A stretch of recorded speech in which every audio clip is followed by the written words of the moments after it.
ఎస్ఎస్9 న్యూస్కు స్వాగతం. నిజాం షుగర్ ఫ్యాక్టరీని ప్రారంభించడంలో కేంద్ర రాష్ట్ర ప్రభుత్వాలు నిర్లక్ష్యాన్ని వీడాలని సిపిఎం డిమాండ్.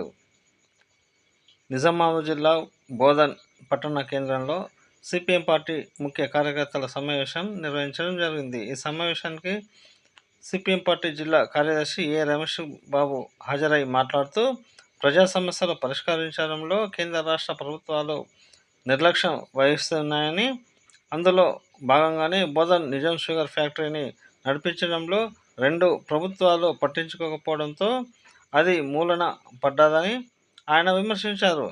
గతంలో ఈ జిల్లా నుండి ఎంపికైన బీజేపీ ఎంపీ ధర్మపురి అరవింద్ మెట్పల్లి నుండి బోధన్ వరకు పాదయాత్ర నిర్వహించి బోధన్ నిజాం షుగర్ ఫ్యాక్టరీని తెరిపించడానికి కేంద్రంతో పోరాడి నిధులు సాధిస్తానని, రాష్ట్ర ప్రభుత్వం మెడలు వంచి దీన్ని నడిపిస్తానని హామీ ఇవ్వడం జరిగిందని, కానీ గెలిచిన తర్వాత దానిని ఊసే మర్చిపోయారని, అదేవిధంగా రాష్ట్ర ప్రభుత్వం గత బీఆర్ఎస్ నిర్లక్ష్యం చేయడంతో తాము అధికారంలోకి వస్తే నిజాం షుగర్ ఫ్యాక్టరీని తెరిపిస్తామని, ప్రభుత్వ పరంగా దాన్ని నిర్వహిస్తామని హామీ ఇచ్చి గెలిచి అధికారంలోకి వచ్చి 19 నెలలు అవుతున్నప్పటికీ రాష్ట్ర ప్రభుత్వం ఉపసంఘం వేసి చేతులు దులుపుకుంటుందని, దాన్ని నిర్వహించి నడపడానికి ఒక్క రూపాయి నిధులను కేటాయించకుండా, రైతులతో చర్చించకుండా, చెరుకును పంపించకుండా కాలయాపన గడుపుతున్నారని, కార్మికులకు వేతనాలు ఇవ్వకుండా సంవత్సరాల తరబడి